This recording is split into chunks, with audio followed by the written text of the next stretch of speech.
Of you. आज हम बात कर रहे हैं एनसीईआरटी के क्लास 12th पोल साइंस में चैप्टर फर्स्ट राष्ट्र निर्माण की चुनौतियाँ। तो इसमें आप देखेंगे कि किस प्रकार भारत आज़ाद हुआ और उनके सामने क्या क्या चुनौतियाँ आई और हमने किस प्रकार से अपनी आज़ादी को कायम रखा। तो सबसे पहले इसमें देखते हैं भारत 15 अगस्त 1947 को आज़ाद हुआ।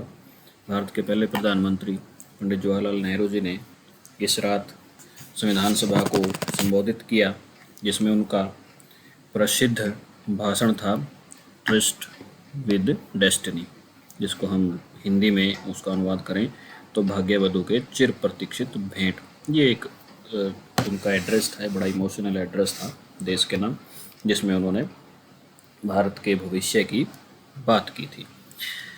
तो जैसे ही हम आज़ाद होते हैं तो आज़ाद होते ही हमारे सामने कुछ मुख्य चुनौतियां पेश आ जाती हैं। जैसे कि आप यहाँ देखेंगे तो भारत के सामने मुख्य 3 चुनौतियां थी। सबसे पहली चुनौती थी कि हम किस प्रकार से एकता के सूत्र में बंधे रहें।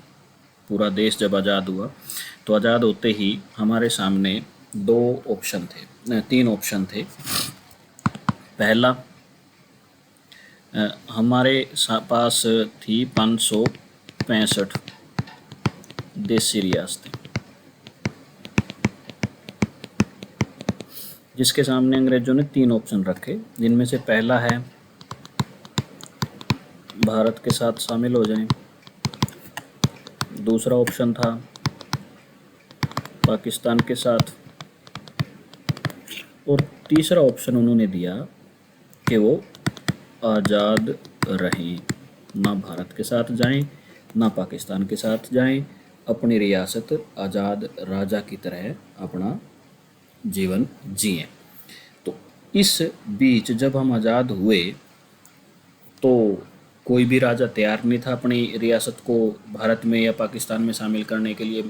अब कोई भी नहीं होगा, अगर आप और हम राजा हैं तो हम नहीं चाहेंगे कि भाई हमारी रियासत किसी के यहाँ शामिल हो जाए और हम आम जनता की तरह जीवन व्यतीत करें, तो ऐसा कोई नहीं चाहेगा। तो उस वक्त भी ऐसा ही हुआ। तो सबसे पहला जो बात था, इन 565 देशी रियासतों को किस प्रकार भारत में शामिल किया जाए और भारत को एकता के सूत्र में बांधे रखा जाए, सबसे बड़ी समस्या उस वक्त ये थी। तो जब हम देखते हैं कि भारत में बहुत सी संस्कृति के, बहुत से धर्मों के लोग रहते हैं, उन सब में आपस में एकता और भाईचारा, मेल मिलाप बनाए रखना, ये एक बड़ी चुनौती थी। दूसरी बड़ी चुनौती थी लोकतंत्र कायम करना। आज तक भारत ने कभी भी इतिहास में लोकतंत्र नहीं देखा था, और एक बहुत बड़ी चुनौती ये भारत के लिए थी कि हम किस प्रकार से लोकतंत्र कायम करेंगे, किस प्रकार से हम लोकतंत्र बना के रखेंगे। तो इसके बारे में हमने पिछली क्लास में पढ़ा भी था। जो संविधान का इसमें चैप्टर था उसमें हमने पढ़ा कि भारत ने किस प्रकार से संविधान लिखा, उसमें लोकतंत्र की जानकारी उसमें मिली। लेकिन यहाँ पर बहुत बड़ी चुनौती थी कि उस लोकतंत्र को हम किस प्रकार बनाए रखें इन 565 देशी रियासतों के इन 3 ऑप्शंस के साथ। तो तीसरा हमारे सामने एक बड़ी चुनौती थी, किस प्रकार से सारे समाज का भला हो सके, सारे समाज का विकास हो सके, और इसमें किसी एक तबके पर ज़्यादा सा दबाव न दिया जाए कि उसी का विकास हो। और इसके लिए हमारे संविधान में हमने साफ साफ सी बातें लिख दी थी आज़ादी से पहले ही कि सबके साथ समानता का व्यवहार होगा, सभी को स्वतंत्रता मिलेगी। ये हमने उसमें सारी चीज़ें लिख दी थी। हमारे मौलिक अधिकारों में और हमारे राज्य नीति के निर्देशक सिद्धांतों में ये सारी बातें हमने लिख दी थी। लेकिन परंतु फिर भी इस आज़ादी के बाद इन तीनों समस्याएं जो थी ये तात्कालिक थी। इनमें एक बड़ी समस्या थी हमारे सामने राष्ट्र निर्माण की, जो इन सब से बड़ी थी कि हम किस प्रकार से अपने राष्ट्र निर्माण करेंगे। तो किसी भी देश को, अगर आपको किसी भी देश को या जगह को या राज्य को आपको राष्ट्र कहना है, तो उसमें आपके सामने कुछ 3-4 चीज़ें होनी चाहिए किसी भी देश को या राज्य को एक राष्ट्र कहने के लिए, एक समूचे देश लोगों का देश कहने के लिए सबसे पहले उसमें आ जाती है सामान्य मातृभूमि। भाई सब लोगों की एक मातृभूमि होनी चाहिए, सब लोगों की एक जमीन का टुकड़ा उनका सबका साझा हो। दूसरा इसमें आ जाता है भौगोलिक एकता।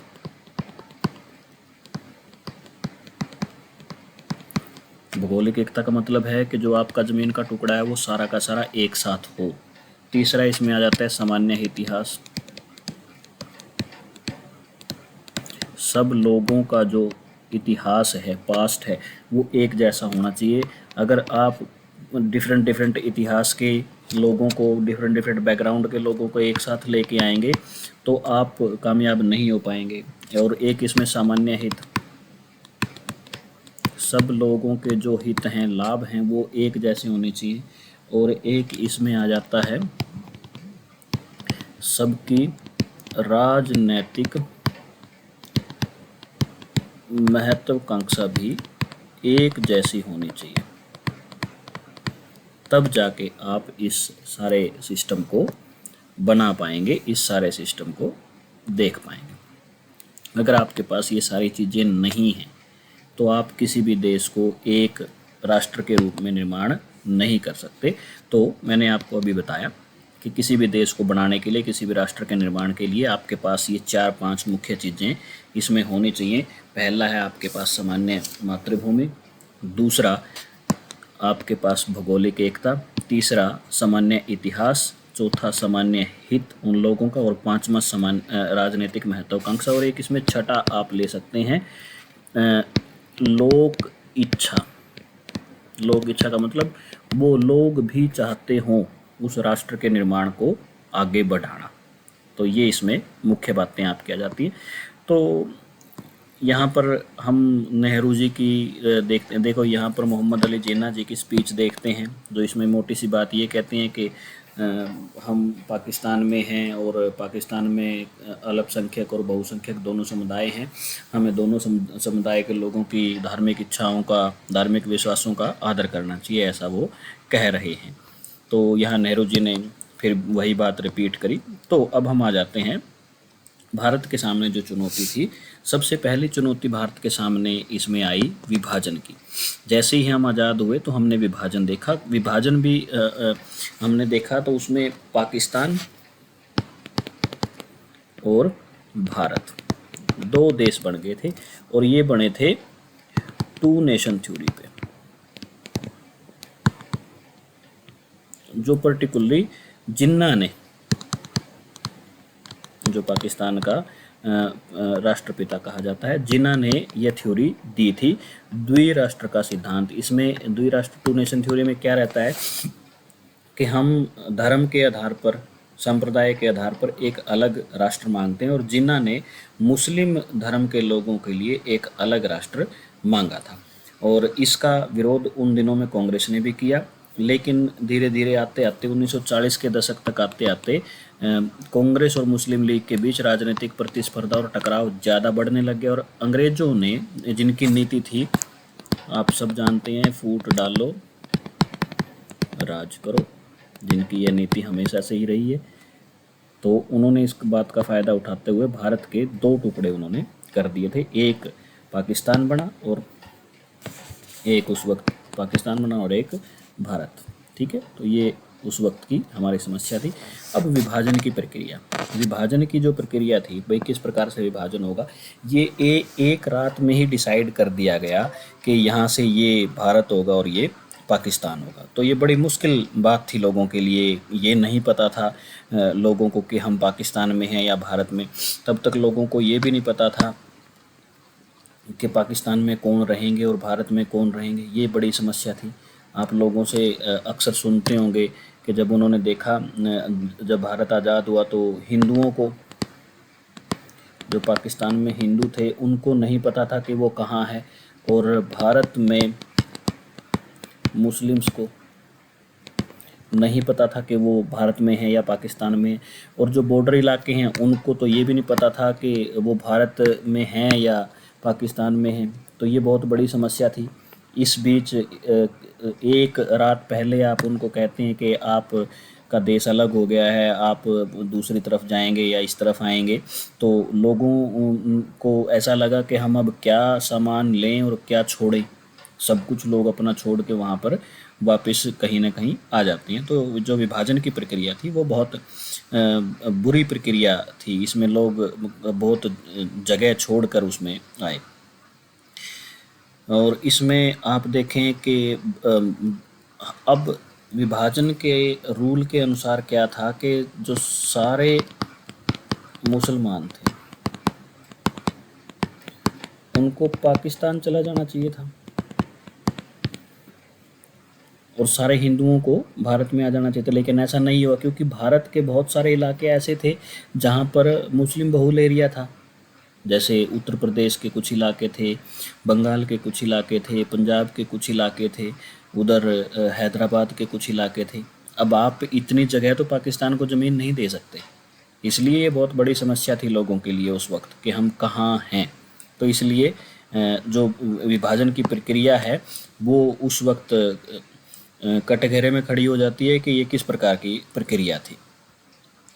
और इसके बाद आप देखेंगे कि विभाजन के परिणाम जब लोग एक जगह से दूसरी जगह गए तो आप देखते भी हैं, फिल्में भी देखते हैं, आपने बॉर्डर फिल्म भी देखी है, इसके ऊपर बहुत सारी और फिल्में भी बनी हैं। उसके बाद आपने बॉर्डर के बाद, तो बॉर्डर तो युद्ध पे थी, सॉरी, एक फिल्म इसकी आई थी, तो वो आप देखते हैं। बहुत सारे ऐसे नाटक भी हैं, बहुत सारी किताबें भी इस पे लिखी गई। तो लोग देखो जिस तरह से ट्रेनों में भर के आ रहे हैं, वहाँ ऐसा भी हुआ, बहुत मारकाट भी हुई कि हिंदुओं ने मुसलमानों की ट्रेन को जला दिया, काट दिया, और उधर से मुसलमानों ने हिंदुओं की जो ट्रेन थी उनको जला दिया, काट दिया। तो ये बहुत बड़ी समस्या उन दिनों में लोगों के सामने आई थी। तो इसके बाद हम यहाँ पर देखते हैं कि भाई जो लोगों के जो भारत से पाकिस्तान में गए थे और पाकिस्तान से भारत में आए थे, उनके लिए अपनी वित्तीय संपत्तियों को अभी बहुत बड़ा एक मुद्दा था। जो पाकिस्तान में अपनी ज़मीन जायदाद छोड़ के आ गए, उनको भारत में कहाँ ज़मीन जायदाद मिलेगी, या जब भारत से मुसलमान पाकिस्तान गए उनको वहाँ कहाँ ज़मीन जायदाद मिलेगी, कितनी मिलेगी, ये एक बहुत बड़ी समस्या उस वक्त लोगों के लिए थी। तो यहाँ आप सारा कुछ देखते हैं। इस लेसन में आपको फ़ोटोज़ ज़्यादा मिलेंगी, मेमोरीज ज़्यादा मिलेंगी।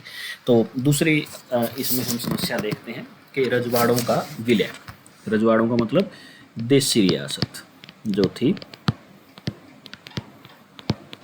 देसी रियासतों का भारत में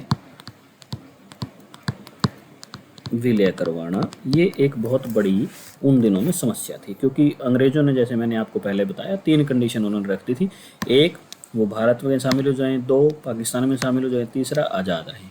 तो बहुत सारे देसी रियासतों ने तो आज़ाद रहने के लिए कह दिया था, जैसे जम्मू कश्मीर की रियासत थी, और आपके हैदराबाद की रियासत थी, जूनागढ़ की रियासत थी। तो ये बहुत सारी ऐसी देसी रियासतें थी जिन्होंने कहा कि हम आज़ाद रहेंगे या पाकिस्तान के साथ चले जाएंगे। तो ये भी एक बहुत बड़ी उन दिनों में समस्या थी, जहाँ पर देखे 565 देसी रियासतें थी। तो ये एक बहुत विकराल समस्या उस वक्त भारत के लिए पैदा हो गई थी। लेकिन उस वक्त की सरकार ने, सरदार वल्लभ भाई पटेल जी ने मिलकर इसका समाधान ढूंढा। तो ये भारत का मैप है आज़ादी से पहले और आज़ादी के बाद। तो आप देखेंगे जो ये इलाका है, यहाँ से आप इस इलाके को जहाँ जहाँ से मैं लेके जा रहा हूँ, ये सीमा रेखा था। ये पाकिस्तान बना और ये भारत बना, और एक पाकिस्तान यहाँ बन गया। अब जो रजवाड़े थे वो इस बीच बहुत सारी जगहों पर कह रहे थे कि हम अपने अलग जगह रखेंगे, हम आज़ाद रहेंगे, किसी के साथ नहीं मिलेंगे। जैसे जम्मू कश्मीर के राजा ने कहा कि मैं आज़ाद रहूँगा, किसी के साथ नहीं मिलूँगा। यहाँ हैदराबाद की रियासत थी, उसने कहा कि मैं किसी के साथ नहीं मिलूँगा, आज़ाद रहूँगा। यहाँ गुजरात में जूनागढ़ की रियासत थी, उसने कहा कि मैं आज़ाद रहूँगा, लेकिन बाद में पाकिस्तान के दबाव में आके उसने कहा कि मैं पाकिस्तान के साथ चला जाऊँगा। तो ये इस प्रकार की समस्याएँ, उस वक्त काफ़ी समस्याएँ लोगों के सामने थी। अब इन सारी समस्याओं पर सरकार का क्या नज़रिया था, इस बारे में हम यहाँ पढ़ेंगे। तो सरकार ने भी ऐसा किया कि उस वक्त जो बातें थी कि हमें ज़्यादा से ज़्यादा जल्दी से जल्दी इन सभी रजवाड़ों को भारत में मिलाना था और भारत को एक देश बनाने की कोशिश करनी थी। तो सरकार ने सभी के साथ एक जैसा व्यवहार न करते हुए सबके साथ अलग अलग तरह की भूमिका निभाई, जैसा जिसके साथ कर सकते थे। किसी को किसी तरह का लालच दिया, किसी को किसी तरह का लालच दिया, और इन सब को कोशिश करी कि हम सरकार में शामिल कर लें, देश में शामिल कर लें। तो सब लगभग सही से मिल गया था। लेकिन ये जो 2-3 रियासत मैंने बताई, हैदराबाद की थी, जूनागढ़ की थी, तो इनके साथ कुछ समस्याएं देखिए। तो ये हैदराबाद के निज़ाम हैं, सरदार वल्लभ भाई पटेल हैं। तो हैदराबाद की रियासत की कुछ समस्या आई थी जिसके बारे में हम यहाँ पढ़ेंगे। तो हैदराबाद के जो निज़ाम थे वो मुस्लिम थे। निज़ाम वहाँ के प्रधानमंत्री को या उस देश के राजा को कहा जाता है, तो वो मुस्लिम थे। और हैदराबाद की रियासत भी मुस्लिम बहुल इलाका थी। तो यहाँ पर एक बात यहाँ पर हम देखते हैं कि जो 1947 में जब हम आज़ाद हुए तो हैदराबाद की रियासत के चारों तरफ हिंदू इलाके ज़्यादा थे, और उसमें हैदराबाद के निज़ाम के पास उन दिनों में कहा जाता है कि वो सबसे ज़्यादा अमीर आदमी उन दिनों में, दुनिया के अमीर आदमियों में उनकी गिनती होती थी। तो 1947 में जैसे ही आज़ाद हुए तो हैदराबाद की रियासत को, निज़ाम को लगा कि अब उनकी रियासत छीनेगी। तो उन्होंने कहा कि मैं किसी के साथ नहीं जाऊंगा, मैं आज़ाद रहूँगा। तो इस दौरान फिर भारत की सरकार को भी इसमें कुछ अपनी दखल अंदाजी करनी थी। तो उन्होंने हैदराबाद के निज़ाम से इस बारे में बात करी, और अंत में इन दोनों के बीच 1 साल के लिए यथास्थिति बनाए रखने का एक समझौता हो जाता है। कहा, सरदार वल्लभ भाई पटेल कहते हैं कि 1 साल तक आप अपना इसी तरह की स्थिति बनाए रखें, उसके बाद हम इसमें बातचीत करेंगे। तो हैदराबाद के निज़ाम इस पर राजी हो जाते हैं। लेकिन इस बीच हैदराबाद में जो था वो आंदोलन शुरू हो जाता है निज़ाम के खिलाफ। ठीक है, तो आप इसको यहाँ भी पढ़ेंगे। इस बीच हैदराबाद में खिलाफ उनके आंदोलन शुरू हो जाता है। वहाँ पर किसानों ने, औरतों ने और गैर मुस्लिम लोगों ने आंदोलन शुरू कर दिया। लेकिन हैदराबाद के निज़ाम ने अपनी सेना के कुछ अव्वल दर्जे के जो सांप्रदायिक लोग थे, जिनको हम रजाकार कहते हैं, उनको इस आंदोलन को दबाने के लिए आगे भेजा गया। और उन्होंने बहुत सारे लोगों की हत्याएं की, बलात्कार की, लूटमाट की। तो ऐसा हुआ। लेकिन लोगों में इन सब हरकतों, रजाकारों की इन सब हरकतों के खिलाफ वहाँ पर ज़्यादा रोष पैदा हो गया। और आखिर में भारत की सरकार ने 1948 में सेना के साथ मिलकर हैदराबाद को भारत में शामिल कर लिया। इसी तरह से मणिपुर की रियासत, दूसरी रियासत आती है। तो जो मणिपुर की रियासत है उसके राजा बोध सिंह थे। उन्होंने कहा कि हम भारत में शामिल हो जाएंगे। देखिए, भारत के साथ शामिल होने के लिए विलय के सहमति पत्र पर हस्ताक्षर किए। लेकिन जो मणिपुर के अंदर जो कानून नियम लागू होंगे वो राजा के ही कानून नियम लागू होंगे।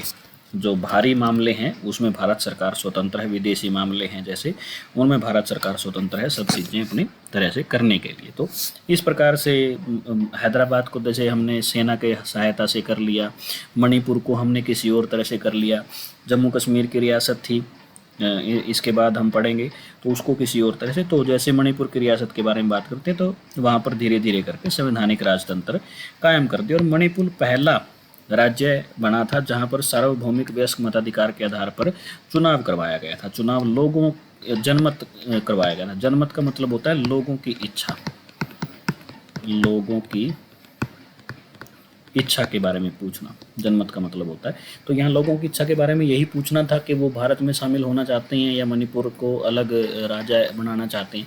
तो लोगों ने उस वक्त भारत में शामिल होने के पक्ष में वोट डाले थे। तो इस प्रकार से मणिपुर को भारत में शामिल कर लिया गया। अब हमारे सामने एक और जो समस्या थी वो बड़ी समस्या ये थी कि किस प्रकार से हम अपने राज्यों का पुनर्गठन करते हैं भारत के अंदर ही, क्योंकि ये तो सारी चीज़ें जो थी भारत को एक बनाने के लिए थी। अभी तक तो सारी की सारी बातें थी भारत को एक बनाने के लिए किस प्रकार से हम भारत को जोड़ेंगे, इस तरह से। अब बात क्या थी, अब एक तो लगभग हम हो गए थे, लेकिन इस एकता के अंदर ही बहुत विभिन्नता थी। यहाँ बहुत सारे लोग इस तरह के थे, अलग अलग विचारधारा के थे, जिनकी अलग अलग महत्वाकांक्षा थी। अब इनको किस प्रकार शांत किया जाए, इस